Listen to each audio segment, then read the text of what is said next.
¿Por qué los millennials son socialistas? Porque estoy convencida que no tienen idea de lo que es comunismo ni tampoco socialismo. Cuando un millennial nos dice que quiere socialismo, nunca nos dice realmente qué es lo que quiere, cómo ambiciona que ese gobierno va a funcionar. No tiene idea de cómo van a funcionar las medidas políticas y económicas. Por eso se me ocurrió hacer socialismo para millennials. Bienvenidos. Vamos a arrancar desde la era industrial, cuando en el siglo XIX empiezan un montón de pensadores a pensar cosas que se denominaron como la filosofía socialista.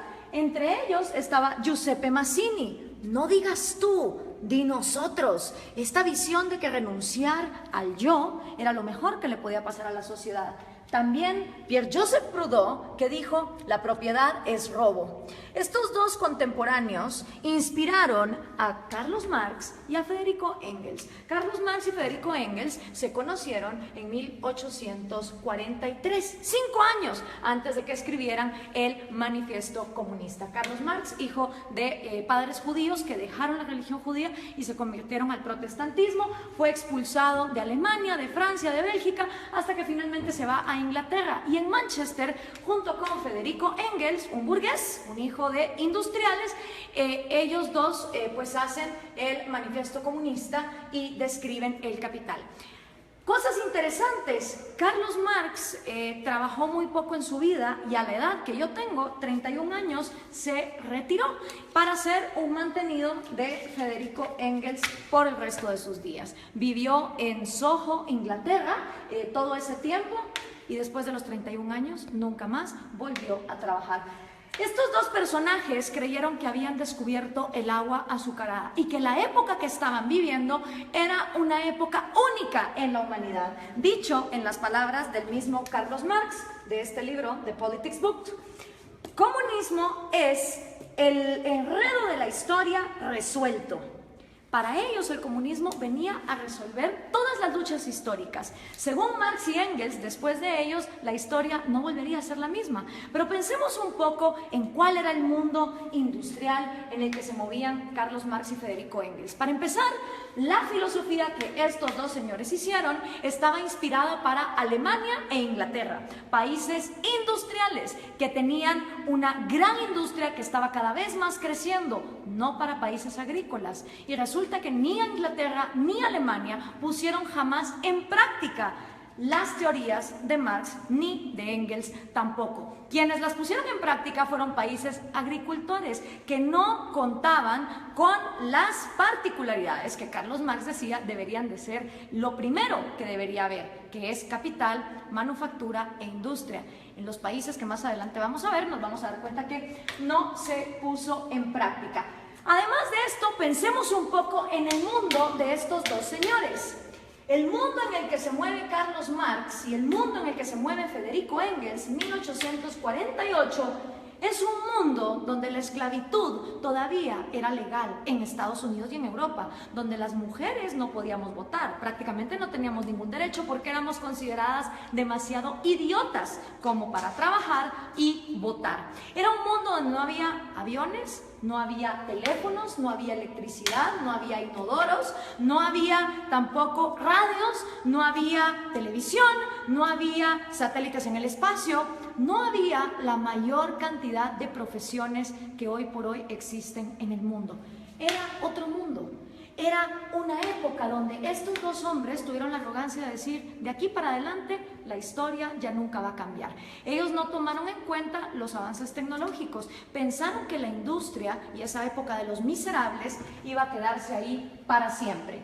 ¿Y en qué se basa esta crítica que estamos haciendo del comunismo? Pues se basa en la crítica al proyecto de Gotha, escrito por Carlos Marx, El Capital, también escrito por Carlos Marx en 3 tomos, que por cierto el segundo tomo se imprimió luego de que Marx haya muerto, él ni siquiera lo vio publicado, y por supuesto el Manifiesto Comunista. Vamos a ver entonces, el Manifiesto Comunista se basa en 2 fases. Esta es la primera fase que tiene 10 puntos. Ustedes vayan viendo si estos 10 puntos son lo que los millennials defienden cuando dicen que son socialistas. Vamos a ver, millennials, vamos a ponerlos a prueba. El primer punto de la fase 1 del Manifiesto Comunista es la abolición de la propiedad privada. Expropiaciones que son todavía cosa de todos los días en América Latina, no son ajenas a ninguno de ustedes. El segundo puesto es impuestos fuertemente progresivos. Esta idea de que los más productivos de la sociedad sostengan más al Estado, porque del Estado vivimos todos. Entonces, mientras más paguen los más ricos, se supone que el Estado va a ser más justo y más fuerte, y para nada tiene que ver que eso desincentive a la gente a ser mejor. El tercero es abolición del derecho a herencias. Interesante, porque Rafael Correa quiso hacer también una ley de herencias bastante draconiana, donde se quería quedar con un montón de las herencias. El cuarto es confiscar la propiedad a emigrantes. Interesante que lo primero que hacen los regímenes socialistas y comunistas es no dejar que venga inversión extranjera, porque supuestamente en el himno socialista todos los obreros se van a agarrar de las manos, pero para lo que se trata de comercio todos somos enemigos. El quinto es centralización del crédito, que solo podías endeudarte con el Estado. La sexta es centralización de los medios de comunicación y transporte. ¿Les suena familiar? Prácticamente en toda América Latina, los regímenes del socialismo del siglo XXI han acaparado los medios. Expansión de empresas estatales. El Estado lo puede hacer todo mejor, porque el Estado es más inteligente que todos los individuos en sociedad. Distribución igualitaria del trabajo, que trabajen igual los más capaces que los menos capaces, los más talentosos que los menos talentosos. Combinar agricultura con industrias manufactureras. Y por último, educación gratis, y esto va a escandalizar un montón a los progres. Carlos Marx estaba a favor del trabajo infantil. Sí, señoras y señores, para Carlos Marx la educación debía ser gratis. Mentira, nada es gratis, todo lo paga alguien, pero como el Estado lo iba a expropiar todo, la educación entonces sería gratuita para que fuera combinada con producción industrial, es decir, que los niños desde que están estudiando trabajaran. Así que memorícense bien esta fase 1, porque esta fase 1 es la que han implementado todos los países que han tratado de llevar a cabo la agenda marxista. ¿Les suenan familiares estos 10 pasos? Siguen vivos, a pesar de que el mundo de Carlos Marx era un mundo en 1848, estos 10 pasos se siguen dando en América Latina. Esta fase 1 para Carlos Marx es la fase socialista. Cuando se completen estos 10 pasos es cuando entonces uno está viviendo en socialismo, pero aún no se ha llegado al comunismo. Por eso le pregunto a los millennials, cuando ustedes se dicen socialistas, ¿se refieren a estos 10 pasos, millennials? ¿O a cuántos? ¿A 6? ¿A 4? ¿A 2? ¿A cuántos de estos pasos es a los que ustedes se refieren cuando se llaman socialistas? Porque esto es la primera fase basada en el socialismo. Vamos a ver entonces, cuando ya se completa esta primera fase, ¿qué pasa en la segunda fase? Entonces viene ya la fase 2, donde viene la nueva sociedad y el nuevo hombre. Según Carlos Marx, cuando estos 10 pasos se completan, automáticamente va a surgir un nuevo hombre, un hombre iluminado, un hombre que ya no va a pensar en sí mismo, que todo se lo va a deber a su sociedad. En este nuevo mundo, que es la fase 2, la que Marx llama comunismo, ¿sí? Esta ya es la fase del comunismo. Con el nuevo hombre ya no existen dos cosas. No existe el Estado, es decir, se abolió el gobierno, ni tampoco existe el dinero, ni tampoco existe la propiedad privada. Estas tres cosas son las que dejan de existir en la fase 2, que es la fase del comunismo, con un nuevo hombre, un hombre iluminado, un hombre que ya no piensa en sí mismo. Marx nunca dijo cómo en el cerebrito de este hombre iban a dejar de existir sueños propios, necesidades propias, anhelos, talentos. Él nunca lo explicó. Para él, de manera mágica, después de que la fase 1 fuera completada, se pasaba automáticamente a la fase 2, donde este hombre nuevo iba a trabajar a la par de hombres más mediocres y menos talentosos, pero siempre recibiendo lo mismo. ¿Y cómo iba a funcionar la distribución de productos. Bueno, pues iba a haber un gran almacén y en este almacén la comunidad, ya sin Estado, ya sin gobierno, ya sin dinero, te iba a proveer a ti de todos los productos y servicios que tú ibas a necesitar. Entonces todas las personas, no importa sus talentos, iban a llegar a intercambiar. Si por ejemplo producían yesos, pues un yeso por 1 kilo de arroz. Y decía Marx que suponiendo que este hombre, en lugar de producir un yeso, hubiera producido 3 y este solo hubiera producido 2, en esta segunda fase, este hombre que produjo 3 yesos, no le iba a importar recibir también 1 libra de arroz para compararse con este. Según Marx, iba a llegar un momento donde el más talentoso y el que más trabajaba no le iba a importar recibir igual que el que trabajaba menos y el que era más mediocre. Ahora veamos, ¿se cumplió esta fase 2? ¿O qué es lo que ha pasado en la historia de la humanidad con la gente que ha llevado a cabo la agenda marxista? Bueno, pues los primeros que trataron de llevar a cabo la agenda marxista fueron Trotsky, Stalin y Lenin. 70 años después del manifiesto comunista, ellos son los primeros en poner en práctica la teoría marxista, cuando en 1918 deciden cortarle la cabeza a los sanguinarios explotadores, y de verdad que lo eran, de la dinastía Romanov, que era la monarquía que imperaba en Rusia. 2 errores. Primero, Marx escribe una teoría para Inglaterra y Alemania, que su problema no era, digamos, el de una monarquía que incentivara la agricultura, sino que eran países industriales. Rusia era feudal, bastante feudal. Estas 3 personas entonces ponen los primeros 10 pasos de Carlos Marx en marcha y llegaron a la fase 2, llegaron a este gran almacén.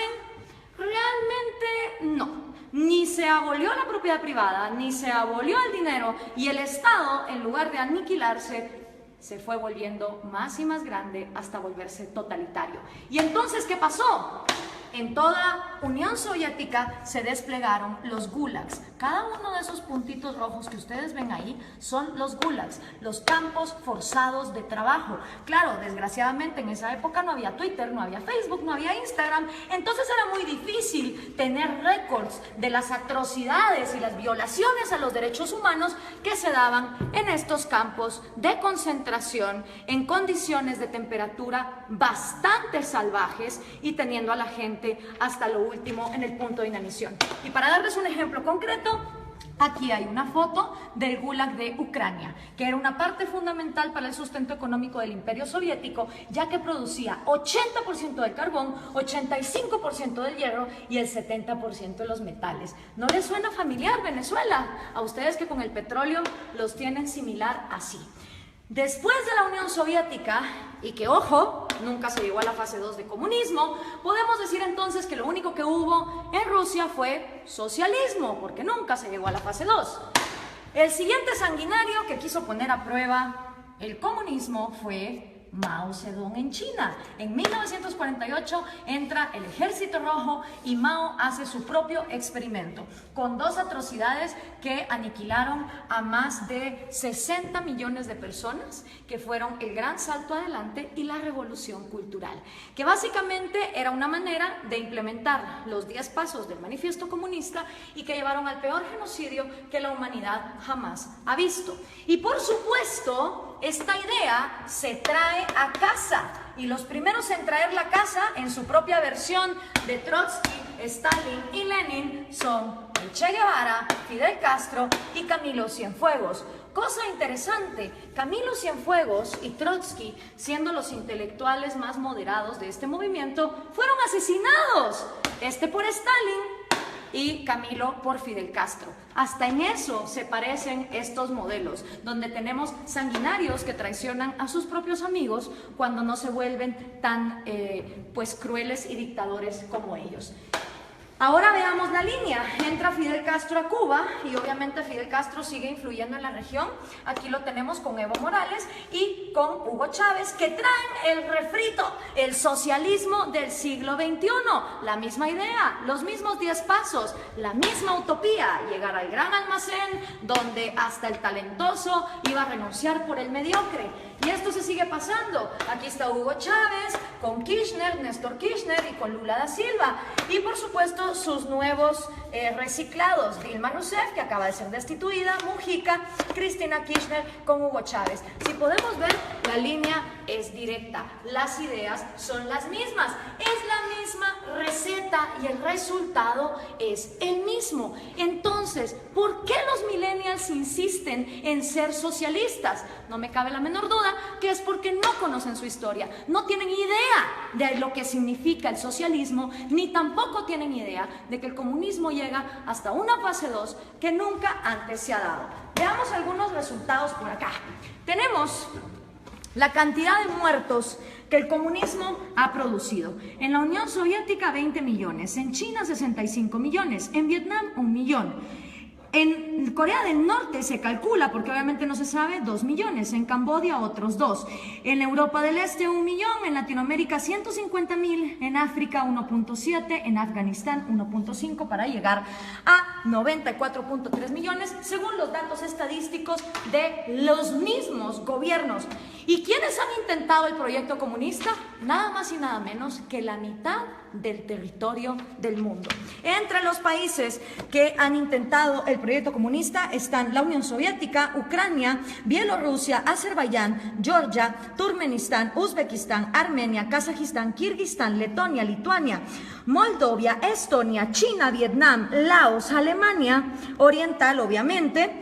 Está también Hungría, Checoslovaquia, Rumania, Yugoslavia, Albania, Bulgaria, Corea del Norte, Cuba, Camboya, Etiopía, Angola, Mozambique, Nicaragua, Afganistán y por supuesto Venezuela, si tomamos en cuenta lo que se ha llevado a cabo. ¿Cuáles son tus probabilidades de toparte con el comunismo? Son increíbles. Imagínate que vos podés tener antepasados de Hungría o antepasados de Cuba y vivir en Guatemala y te vas a haber topado con el comunismo.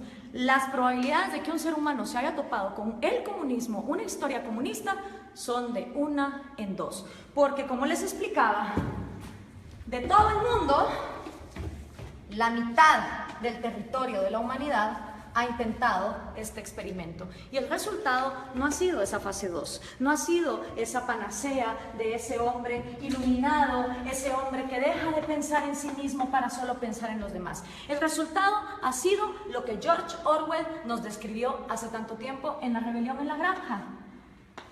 Los humanos en el poder se vuelven los cerdos y para los cerdos hay todo, mientras que para el resto de animales no hay nada. En lugar de llegar a la fase 2, se llega a un lugar donde la burguesía son los nuevos, ya sean los Stalin, ya sean los Mao, ya sean los Castro, ya sean los Morales o los Chávez. Solo ellos se vuelven la burguesía, solo ellos se vuelven la élite, a costa de que todos los demás estén bien jodidos. Pero, ¿dónde se ha vivido comunismo? ¿Dónde ha habido igualdad? Pues miren, un lugar en el planeta donde hubo igualdad de miseria fue en los campos de concentración de Alemania. Porque ahí, como ustedes se pueden dar cuenta, todos eran iguales de miserables. Obviamente ahí no había propiedad privada, no había dinero, era la panacea. Y Viktor Frankl, que no se lo contaron, él lo vivió, él estuvo en un campo de concentración, uno de los psicólogos más reconocidos del siglo XX, hizo un llamado muy interesante. Everything can be taken from a man. Cualquier cosa puede ser tomada de un hombre, excepto por una. La última de las libertades del hombre. Exigir la actitud que uno va a tener en cualquier set de circunstancias para escoger uno su propio destino. Quiero hacer énfasis en esta frase porque lo que está aquí diciendo Viktor Frankl es que la mayor libertad del hombre reside que aunque esté en estas condiciones, uno va a decidir con qué actitud va a enfrentarse a la vida. Pero ¿qué podía saber Carlos Marx de estas cosas? Regresemos a 1848, ni siquiera Freud, con su psicoanálisis, que ya está bastante desprestigiado, había empezado sus estudios. Tampoco Darwin. Se creía que la histeria de las mujeres se podía quitar con electroshock. La psicología estaba en pañales. ¿Qué sabía Carlos Marx del cerebro humano? ¿Qué podía saber Carlos Marx acerca de un hombre nuevo que tuviera en su cerebro la capacidad de dejar de pensar en sí mismo? Hablemos entonces de sus predicciones, que fueron completamente nefastas. La primera predicción de Marx: va a haber más países comunistas que no comunistas. No se cumplió. Hoy hay más países excomunistas que actualmente comunistas. La segunda predicción de Marx: la máquina va a acabar con el proletario y el proletario va a vivir en la miseria. Tampoco se cumplió. Hoy por hoy, en el siglo XXI, existen muchas más profesiones y muchos más puestos de trabajo, tomando en cuenta que las mujeres ya podemos votar y ya podemos trabajar, que las que existían en su época, con lo cual su segunda predicción tampoco se cumplió. Hoy por hoy, de cada 7 personas vivas, 6 ya no viven con $1 al día, como era en la época de Marx, donde había mayor pobreza igualitaria. Y otra también de las predicciones de Marx es que el comunismo, en donde fuera implementado, iba a pasar a la fase 2. Y esa tampoco se cumplió. Ninguno de los experimentos comunistas han llegado jamás a la fase 2. Nunca abolen ni la propiedad privada para los gobernantes, obviamente para todos los demás sí. Nunca se abole tampoco el dinero, ni mucho menos la propiedad privada.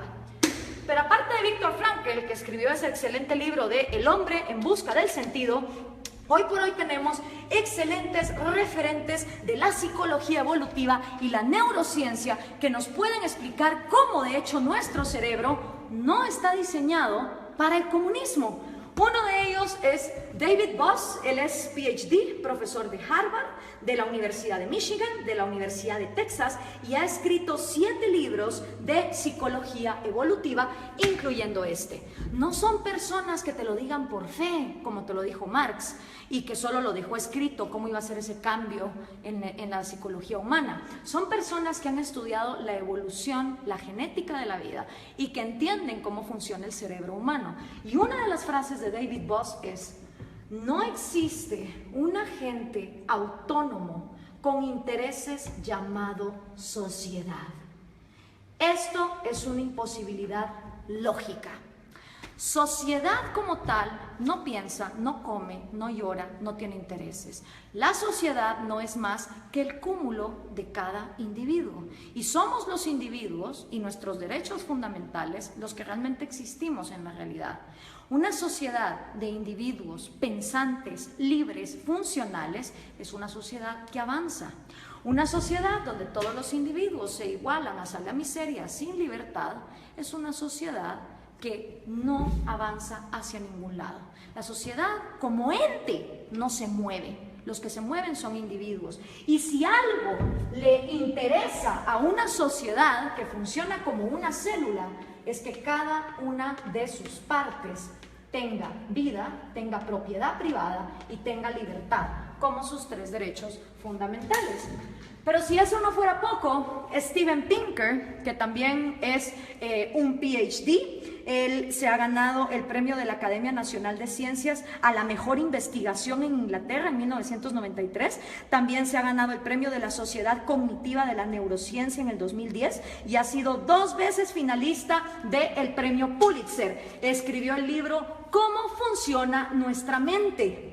Y una de las frases de Steven Pinker es: el mejor argumento contra el totalitarismo es reconocer una naturaleza humana universal, que todos los seres humanos tenemos un deseo innato por la vida, la libertad y la búsqueda de la felicidad. ¿Qué quiere decir esta frase? Que todas las personas, nazcamos donde nazcamos, en el país en el que nazcamos, en la cultura en que nazcamos, traemos 3 deseos innatos: el amor por nuestra vida, el amor por nuestra libertad y el amor por la propia búsqueda de la felicidad. ¿Qué significa eso?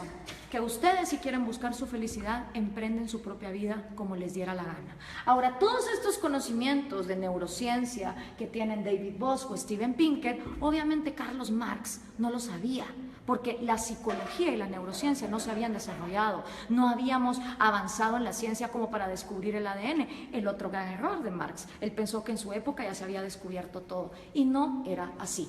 Entonces, al tener estos conocimientos, es inaudito, es inexplicable que los millennials sigan siendo socialistas. La única manera en que me lo explico es que los millennials no tienen ni idea de lo que es socialismo, ni mucho menos comunismo. Y yo, que también soy millennial, pero de la primera generación, de esos que todavía vimos los cassettes y que sabemos cómo funcionan, tenía 5 años cuando cayó el muro de Berlín. Y me acuerdo como que fuera ayer de ver a esas personas celebrando y preguntarle a mi papá, ¿qué se está celebrando ahí? Me dijo, ahí se está celebrando que tenían a una población dividida a la mitad porque de un lado querían salir y no los dejaban. Si una idea es tan buena, no puede ser obligada hacia una cierta población.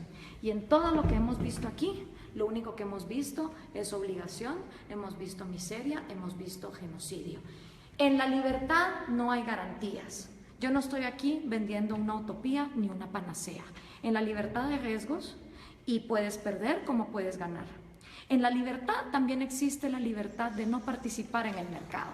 En un país que vive en libertad, si hay un grupo de personas que quieren vivir como hippies e irse a una montaña y no ser parte del mercado y no tener propiedad privada, son libres de hacerlo. En un país comunista, si uno intenta meter una zona franca de libre comercio en alguno de sus puntos, va a parar a la cárcel o va a parar desaparecido. Esa es la diferencia entre vivir en un lugar donde se garantice la libertad y donde no se garantice. Esta utopía basada en el hecho de que el ser humano debe renunciar a su autoestima y a su amor propio para contribuir a su sociedad, es completamente errada por lo que la historia nos ha comprobado. Y lo único que logra son élites de cerdos, tal cual los describió George Orwell, que se quedan con todo a costillas de un pueblo que pierde lo más importante que todo ser humano tiene, que es su libertad. Espero esto les sirva a los millennials para entender qué es el socialismo y qué es el comunismo. Gracias por compartir.